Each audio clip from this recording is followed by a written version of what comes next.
அன்பு நேயர்களே, ஆசியாவின் ஆச்சரியம், இது நாம் அடிக்கடி பாவித்த வார்த்தை, ஆசியாவின் ஆச்சரியம். இலங்கையில் ஒரு ஆட்சி மாற்றத்தை உருவாக்கிச்சு இல்லையா? அதுக்கப்புறமா பங்களாதேஷ்ல ஒரு ஆட்சி மாற்றம் கொண்டு வந்து எல்லாம் அரகலை. இந்த அரகலை போன்று ஒன்றுதான் இப்ப இந்தோனேஷியாவில் உருவெடுத்திருக்கின்றது. ஒரு வார காலமாக இந்தோனேஷியாவின் பல நகரங்கள் பற்றியறிகின்றது. அங்கு ஆட்சிக்கு எதிராக பொதுமக்கள் இலங்கை போன்று மாணவர்கள், பொதுமக்கள் மற்றும் எல்லோரும் அணிதிரண்டு ஆட்சிக்கு எதிராக படையெடுத்து வருகின்றார்கள். ஆட்சி ஆட்டங்காண போகின்றது. ஒரு வார காலமாக இந்த சம்பவம் நடைபெற்று வருகின்றது. அது குறித்தான ஒரு ஆய்வை நாம் பார்க்கின்றோம். இந்தோனேஷியா, அதாவது ஏன் இது நடக்கின்றது? இந்தோனேஷியாவின் அரசாங்கம் பார்லிமெண்டில் ஒரு பில்ல கொண்டு வராங்க. என்னது அது? எம்பிக்களின் ஹவுஸ் அலவன்ஸ், இந்த அவருடைய வீட்டு பராமரிப்புக்கு அல்லது வீட்டு வாடகை எடுத்துக் கொள்வோமா, அதாவது $3000 சுமார் 50,000 மில்லியன் இந்தோனேஷியன் மணி, கிட்டத்தட்ட 50 மில்லியன், மன்னிக்கணும் 50 மில்லியன். அங்க அப்படித்தான் நாம லட்சக்கணக்காக நாங்க பாவிக்கணும். நம்ம ரூபாய் கணக்கு சொல்லணும் இல்லையா? அது போன்று அங்க லட்சக்கணக்கு தான் நாங்க செலவு, அவங்களோட காசு அப்படி இந்தோனேஷியன் மணி போட்டு காட்டான் பாருங்கள். ஹவுசிங் அலவன்ஸுக்காக மாதாந்த $3000 என்றும் அது சுமார் 50 மில்லியன் என்றும் சொல்லப்படுகின்றது. இப்ப சாதாரண மக்களின் வருமானத்தை விட 10 மடங்கு அதிகமான தொகை என்பதால் அந்த பில்லுக்கு எதிராக, நாடாளுமன்றத்தில் கொண்டு வந்த பில்லுக்கு எதிராக ஜகர்த்தா நகரில் ஒரு ஆர்ப்பாட்டம் நடக்குது பொதுமக்களால். அப்போது 21 வயது வாலிபர் ஒருவர் ஃபுட் டெலிவரி, இந்த என்ன நம்ம இந்த ஆன்லைன் சாப்பாடு டெலிவரியா, அந்த டெலிவரி செய்கிற ஒரு பையனை, 21 வயசு சின்ன பையனை, அவன் கஷ்டத்தை செஞ்சிருக்கலாம், பார்ட் டைம் செஞ்சிருக்கலாம், ஏதோ ஒன்று. அது அந்த ஆர்ப்பாட்டத்துக்கு கிட்ட நெருங்கின இடத்துல இந்தோனேஷியாவோட ராணுவ நாய்கள் அந்த பையனை அந்த ராணுவ வாகனத்தை அடிச்சே கொண்டுட்டாங்க. இப்ப கலவரம் கூடுமா இல்லையா? பொதுமக்கள் மத்தியில ஃபுட் டெலிவரி பண்ண வந்த பையனை இந்த ராணுவ நாய்க்களைகள் இப்படி அவன் வாகனத்தை கொண்டு முட்டி மோதி அந்த ஸ்பாட்ல கொல்ல வச்சால், அது ஒரு முஸ்லிம் நாடு, சும்மரிக்கு மேல மற்றவர்கள் அதுல வெடிச்சிட்டு. ஆனால் இதை அறிந்த இந்தோனேஷியா அதிபர் பிரபோபா சுபிஆண்டோ நேரடியாக அந்த பையன் வீட்டுக்கு போயிட்டு மன்னிப்பு கோரிட்டார். மன்னிப்பு கோரினாலும் பசங்க விடுவானுங்களா? நம்ம பசங்க விடுற மாதிரி இல்லையே. மன்னிப்பு கோரினா அதை அவர் இமேஜை பாதுகாக்கத்தானே ஒழிய அவர் அதை அடக்கல. இந்த நிலைமையில இந்தோனேஷியாவை பொறுத்தவரையும், அதாவது கிட்டத்தட்ட இந்தோனேஷியா பொறுத்தவரையும் இலங்கை போன்று அங்கும் ஒரு பணவீக்கம் கொண்ட நாடு. நல்ல வழங்கிக் கொள்ளுங்க. அங்க நம்ம இந்த பாலியை பத்தி சொல்லாம இல்ல, பாலி ஏசியாவிலே மிகவும் பிரபலியமான ஒரு டூரிஸ்ட் சிட்டின்னு சொல்லலாம். அதாவது நம்ம இலங்கைக்குள்ள அருகம்பை இருக்கு இல்லையா? அருகம்பைய போல ரெண்டையும் ஒன்றா நிறுத்தங்கண்டால் கிட்டத்தட்ட ரெண்டும் ஒன்றுதான். அருகம்பட ரேஞ்சுக்கு இருக்குது பாலி. இப்ப பாலியில தீவத்தை நோடித்தான் நிறைய டூரிஸ்ட்கள் வருகுதுகள். பாலியை பார்த்து முடிச்சுட்டு தான் இலங்கைக்குள்ள அருகம்ப உள்ளைகள் எல்லாம் மாறாங்க. இதை நான் வழங்கிக் கொள்ளுமா? ஆக இலங்கட நிலைமை போனா ஒரு வறிய பஞ்சம், மக்களுக்கு சாப்பாடு, எரிபொருளுக்கு கஷ்டம், சாப்பாட்டுக்கு தேடுவது, அந்த சாப்பாடு இந்த ஃபுட்டுக்கெல்லாம் விலை கூட, இப்படி ஒரு பணவீக்கம் கொண்ட நாடாக மாறி போயிடுச்சு. ஆர்ப்பாட்டம் எல்லா இடமும் பிடிக்குது, முழு சிட்டிக்கும் பாயுது. இன்றைக்கு நாளைக்கு ஆட்சி மாற்றம் வரக்கூடிய நிலைமை ஒன்று இருக்குது. இது குறித்தான செய்தியை நாம பார்க்க போறோம். என்னது? ஆசியாவின் ஆச்சரியம். அந்த ஆசியாவின் ஆச்சரியம் இலங்கையில ஆரம்பித்த அரகல பங்களாதேஷ் சென்று இந்தோனேஷியா வரையும் திட்டிருக்குது. மிக விரைவில் இந்தியாவுக்கு வந்துருமாப்பா? வரணும். இந்தோனேஷிய போராட்டங்கள் விளக்கப்பட்டன. அது அந்த உலக நாட்டுகள் இப்ப சொல்றாங்க, ஜகர்த்தாவில் 21 வயது டெலிவரி டிரைவரின் மரணத்துக்கு பிறகு அரசியல்வாதிகளுக்கு சலுகைகள் மீதான கோபம் பரந்த போராட்டங்களாக பரவி மாறியுள்ளது. கடந்த வாரத்தில் இந்தோனேஷியா முழுவதும் அரசாங்க எதிர்ப்பு போராட்டங்களில் ஆயிரக்கணக்கான மக்கள் வீதிகளில் இறங்கியதை அடுத்து குறைந்தது 7 பேர் இறந்துள்ளனர். நூற்றுக்கணக்கானவர்கள் காயமடைந்தவர்கள் மற்றும் பொது கட்டிடங்கள் எரிக்கப்பட்டு சூறையாடப்பட்டுள்ளன. எல்லாம் வேட்டையாடுறாங்கள். மக்களும் சொல்ல தேவையில்லையே, வேட்டையாடுறாங்கள். தலைநகரில் தொடங்கி ஜகர்த்தாவிற்கு அப்பால் விரைவாக பரவிய கலக பிரிவு போலீசாருக்கும் எரியும் போராட்டக்காரர்களுக்கும் இடையிலான மோதல்கள் ஒரு வருடத்துக்கும் குறைவான, கிட்ட ஒரு 10 மாதத்துக்கு குறைவான ஆட்சியாளர் குறைவான காலம் பதவியில் இருக்கு முன்னாள் ராணுவ ஜெனரலான ஜனாதிபதி பிரபோபா சுபியாண்டவுக்கு ஒரு பெரிய சோதனை காலமாக மாறிவிட்டது. அப்ப அண்ணாச்சி பதவியேற்று ஒரு 10 மாதம் கூட ஆகல, இந்த மாதிரி ஒரு நிலைமை. சரி, இந்த இந்தோனேஷிய போராட்டங்களை தூண்டியது எது என்றால் ஆகஸ்ட் 25 கடந்த மாதம் 25 அன்று போராட்டங்கள் மிகப்பெரிய போராட்டம் முன்னெடுக்கப்பட்டன. ஜகார்த்தாவில் குறைந்தபட்ச ஊதியத்தை விட கிட்டத்தட்ட 10 மடங்கு அதிகமாக இருந்த எம்பிக்களுக்கான வீட்டு வசதி கொடுப்பவர்களுக்கு எதிராக ஆயிரக்கணக்கானோர் நாடாளுமன்றத்துக்கு வெளியே ஆர்ப்பாட்டம் நடத்தினர். பிரபோவோ ஒரே நேரத்தில் கடுமையான சிக்கன நடவடிக்கைகளை அமல்படுத்தி உள்ளார். இதில் கல்வி, சுகாதாரம் மற்றும் பொதுப்பணிகளில் வெட்டுக்கள் அடங்கும். மாணவர்கள் குழுவான கெஜயன் மெமங்கிலின் குழுவுக்கும் அரசாங்கத்திற்கும் உள்ள ஊழல் நிறைந்த உயர் அடுக்குகள் மற்றும் பெருநிறுவனங்கள் மற்றும் இராணுவத்திற்கு பயனளிக்கும் கொள்கைகள் என்று ஆர்ப்பாட்டக்காரர்கள் எதிர்ப்பு தெரிவித்தனர். அங்க யார் எழும்புறாங்க?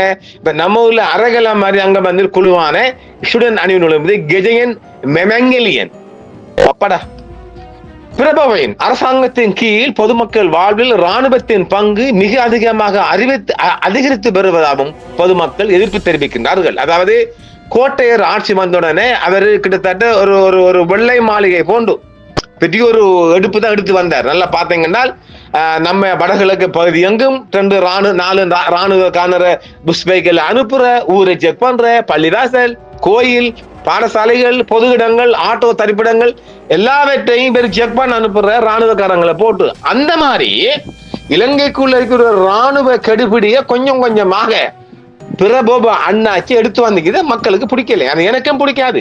பொதுமக்கள் சுதந்திரமாக போகணும், வரணும் இல்லையா? அதான் அந்த நிலைப்பாடு. அதை தெளிவாக அந்த மக்கள் அதை எடுத்துட்டாங்க. ஜகார்த்தாவில் 21 வயது டெலிவரி டிரைவர் இறந்த பிறகு வெள்ளிக்கிழமை நாடு முழுவதும் ஆர்ப்பாட்டங்கள் பரவி வன்முறையாக மாறியது. வியாழக்கிழமை இரவு நாட்டின் உயரடுக்கு துணை ராணுவ போலீஸ் பிரிவை சேர்ந்த ஒரு குழு போராட்டக்காரர்கள் குழுவுக்கும் கவசக்காரனை வாங்கின அந்த கவசக்காரை ஓட்டு சென்ற இரு அணிக்கும் ஒரு பரவலாக மோதல் ஏற்பட்டது. அதன் பிறகு நாடு முழுவதும் உள்ள அரசாங்க கட்டிடங்கள் மற்றும் காவல் தலைமையகங்கள் போர்க்காற்றக்காரர்களால் தீக்கிரையாக்கப்பட்டன. சுலவேசி தீவில் உள்ள கொரண்டலோ நகரம் முக்கிய தீவான ஜாவாவில் உள்ள பண்டாங் சுமத்ரா தீவில் உள்ள பலேங்பாங், போர்னியோ தீவில் உள்ள பஞ்சர் மாசின், ஜாவாவில் உள்ள யோகியஹர்த்தா மற்றும் சுலவேசியில் உள்ள மகசர் ஆகிய இடங்களில் ஆர்ப்பாட்டங்கள் நடந்தன. இப்ப இதெல்லாம் சிட்டிகள். நம்ம சொன்னது நம்ம கண்டி, கொழும்பு, மாத்தளை, பதுளை மாதிரி சிட்டிகள்.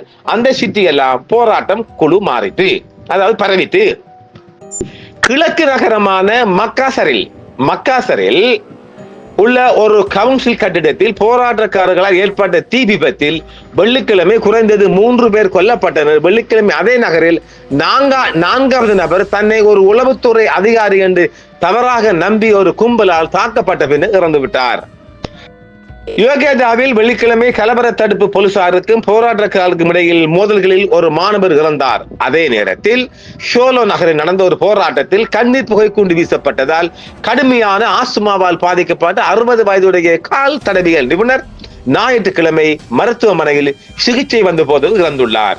வார இறுதியில் நிதி அமைச்சர் ஸ்ரீ முல்யானி இந்திராவதியின் வீடு சூறையாடப்பட்டது. அமைச்சரை வீட்டை சூறையாடிட்டாங்க. அவர் வீட்டில் இல்லை என்றாலும் பல சட்டமன்ற உறுப்பினர்களும் வீடுகள் சூறையாடப்பட்டதாக தெரிவிக்கப்படுகின்றது. ஜகார்த்தாவில் 5 நாட்கள் நடந்த போராட்டங்களுக்கு பிறகு 1240க்கு மேற்பட்ட கலவரக்காரர்களை அதிகாரிகள் கைது செய்ததாக கூறுகின்றனர். கிட்டத்தட்ட அரெஸ்ட் பண்ணி போட்டாங்க.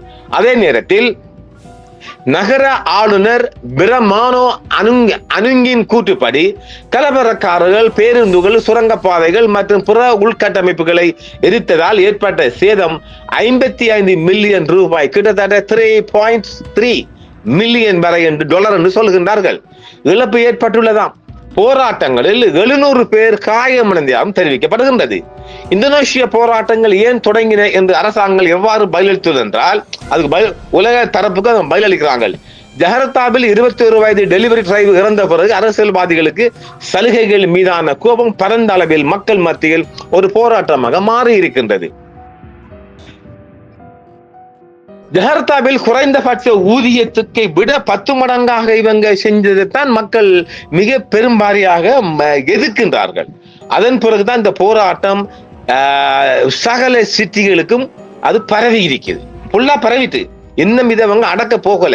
அடக்கிறதுக்குரிய லெவல் இவங்கிட்ட இருக்காண்டால் மக்கள் போராட்டம் இப்ப 1240 பேர் இவங்க கதை செஞ்சாலும் கூட இன்னும் அதை இவங்களை கட்டுப்படுத்த முடியலை. இருப்பினும் சட்டமீட்டுகளின் சலுகைகள், சர்ச்சைக்குரிய வீட்டு வசதி கொடுப்பன உட்பட குறைக்கப்படும் என்று, வெளிநாட்டு பயணங்கள் குறைக்கப்படும் என்றும் அவர் இந்தோனேஷியன் அமைச்சரவை தெரிவிக்கப்படுகின்றது. தேச துரோகம் மற்றும் பயங்கரவாதத்திற்கு வழிவகுக்கும் சட்டவிரோத செயல்களின் அறிகுறிகள் உள்ளன என்றும் இதை பார்த்து சொல்றாங்களாம்.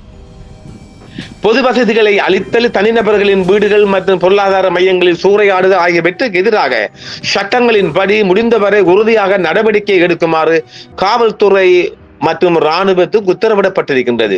ஒரு பெரிய இராணுவ அணிவகுப்பில் கலந்து கொள்வதற்காக சீனாவுக்கு செல்லும் உயர்மட்ட பயணத்தை இந்தோனேஷியன் ஜனாதிபதி பிரபோவோ ஞாயிற்றுக்கிழமை அதை கேன்சல் பண்ண இருக்கின்றார்.